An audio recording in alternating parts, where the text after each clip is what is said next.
लग्न जमत नाही म्हणून लोक हसतात, पण त्यामागचं सत्य कुणालाच कळत नाही. प्रत्येक घरात एकतरी असा मुलगा असतो जो सगळ्यांसाठी जगतो. लहानपणापासून त्याला शिकवलं जातं, मोठा हो, कमव, घर उभं कर. तो तेच करतो. स्वतःच्या इच्छा बाजूला ठेवतो. घरासाठी, आईवडिलांसाठी सगळं करतो.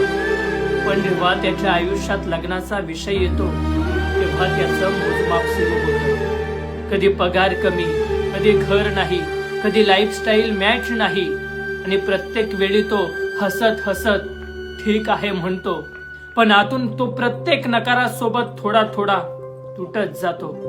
लोकांना वाटतं याचं अजून लग्न झालं नाही म्हणजे काहीतरी प्रॉब्लेम असेल, पण खरं काय असतं माहितीये? तो फक्त चुकीच्या अपेक्षांमध्ये अडकलेला असतो.